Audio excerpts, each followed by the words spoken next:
Hey, it's Doug with Backcountry Pilgrim. Today I want to talk to you about the Durston Gear Kakwa 55 backpack. Dan Durston is something of a phenomena in the backpacking community. Although a bomber hiker, he is probably best known now for his line of gear. I first heard of Durston Gear on drop.com back when they used to carry hiking gear, and he had his Drop 40 backpack, which I reviewed in a previous video. I'm a big fan of innovation, and I liked some of the experimental features that Dan put on that pack, but unfortunately, although I liked it very much, objectively, because of the way the shoulder straps were attached to the pack, there was no way to adjust it properly for my frame. Part of the reason I know that is because Dan actually makes himself available on social media and email, and after we had a good conversation about the fit of the pack, we both realized it simply wasn't going to work for me, and I told him if he ever did a redesign to let me know, and so I was very excited when I saw that he had come out with a brand new kind of backpack called the Kakwa. Named after the Kakwa Wilderness Park in British Columbia, the Kakwa represents an excellent balance between durability and lightweight backpacking. The Kakwa series actually includes a 40-liter and a 55-liter. I got the 55-liter because it fit in better with my personal pack collection.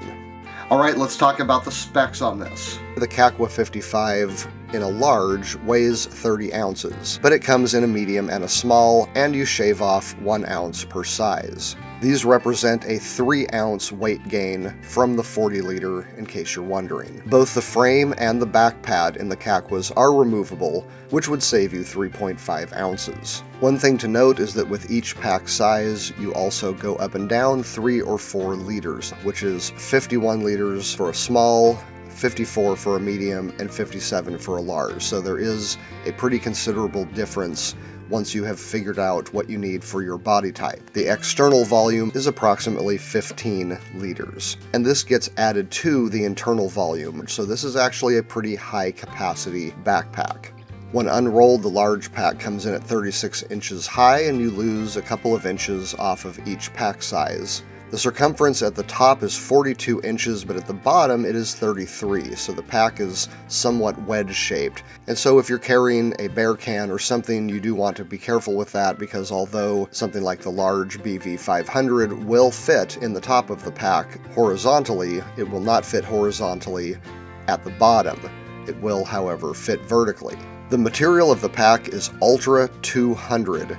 In a gravel gray finish. The front pocket is a heavy-duty polyester knit mesh, and the pack is sealed up with YKK AquaGuard zippers on the hip belt pockets, as well as a somewhat hidden stash pocket on one of the side pockets. So the Kakwa 55 is a respectable backpack. Spec-wise, let's look at its features. First of all, Ultra 200 fabric is extremely durable, but also pretty darn lightweight.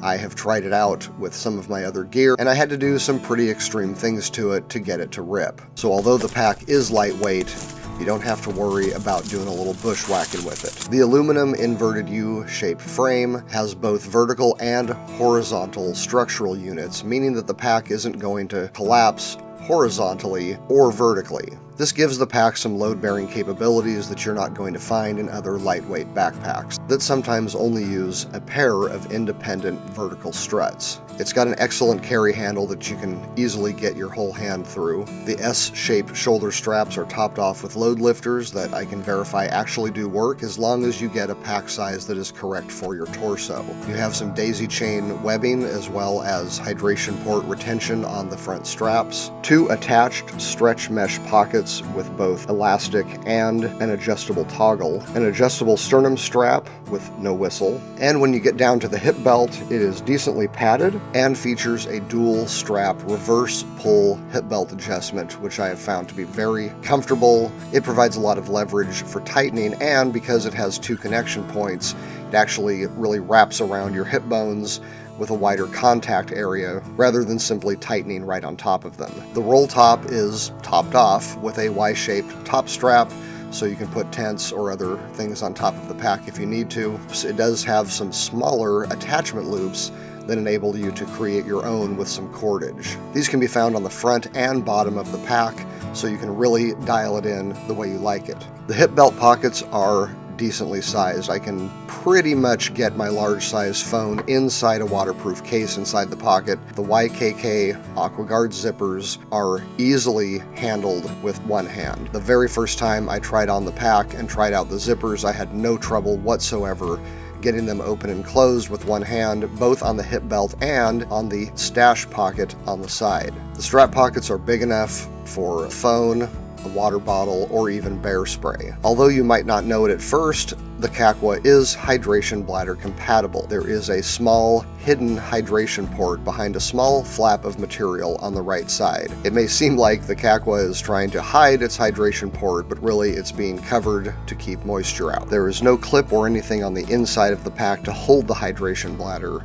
Personally, I just put mine in the front pocket on those rare occasions where I actually use a hydration bladder. Speaking of the front pocket, it is a net mesh that allows access to large items but is not super stretchy. So if you're used to really tightly woven stretch mesh, this is going to be a little different. The side pockets actually come in two different sizes. On the right side of the pack, you have a fairly standard, what I would call small elastic pocket, whereas on the left side you have a taller pocket that also features a zippered side pocket. Now both of those two pockets use the same space, so if you put a lot in the zippered compartment, you're not going to get as much on the outer pocket, and vice versa. You do have two 45-degree compression straps, which go from just below where the shoulder straps attach to the back of the pack to just below the opening of the front pocket. Much like Dan's original pack, the shoulder straps are attached to the pack by a sewn-in yoke. It is non-adjustable, so you're going to want to pay careful attention to the backpack sizing and know your torso length before you order. Overall, the Kakwa is put together very well. The seams are double-stitched and seam-bound in the same factory that makes Arc'teryx. Alright, so far so good.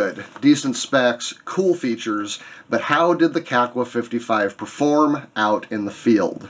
The pack rode very well, and I had no complaints whatsoever about comfort.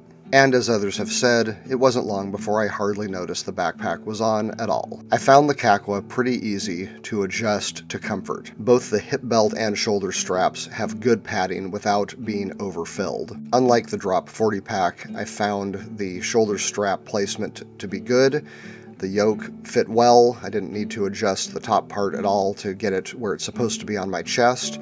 This might have had to do with the S straps. Basically, all of the straps adjusted the way I would expect them to on any backpack, and I was happy to see that the load lifters actually do their job of lifting the straps off of the shoulders when engaged and dropping them back on when loosened. The back padding is pretty minimal, and there is not any extra cushion at the iliac crest, so if you are someone who really appreciates a lot of back padding, the Kakwa will probably feel pretty thin. Now, I don't care what kind of specs, features, or ride you have in a backpack, because it is limited to what it is. There are always going to be pluses and minuses, so let me talk specifically about some things that I didn't like so much. For one thing, I like side clips for my roll top backpacks. I've just never really liked the dry bag style enclosure. I don't like having the clips on top. These just seem messy. Personally, I think it both looks and functions better to be able to take the roll top straps and bring them down the side instead of clipping them together on top. I am also not a fan of non-removable shoulder strap gear. While I like the shoulder strap pockets and very much appreciate the fact that they are both stretch and cinch closures so that you can use them for different kinds of objects, the fact that they are sewn in means that I can't replace them with something that I personally like better. Now, because the Kakwa's shoulder straps are daisy-chained, I could always put something right on top of those strap pockets, but that seems kind of inefficient and a bit of a waste of weight. And the same goes for the hip belt pockets. Again, personally, I would rather have a daisy-chained hip belt that I can add my own pockets to, rather than being forced to keep ones that are sewn in. But again, the Kakwas are very good. I must admit that I kind of go back and forth on the front pocket. I typically like a finer woven stretch mesh than the sort of heavy-duty net that Durston picked. This front pocket is not very stretchy. It does have an elastic top, so it's not just going to hang open. But I know for some people who like to carry a lot of gear in their front pocket, the lack of the stretchy mesh may be a problem. I also noticed a squeak coming from the top of the pack as I was hiking. This may just be an issue of breaking the pack in, so this is something that might go away in the future. Alright, well there you go. That is the Durston Gear Kakwa 55. I hope this video has been informative to you, entertaining. If it has, why don't you give it a like, and be sure to subscribe and click that bell and all that stuff if you want to know the next time a video drops. Until next time, I'm Doug. Thanks for watching.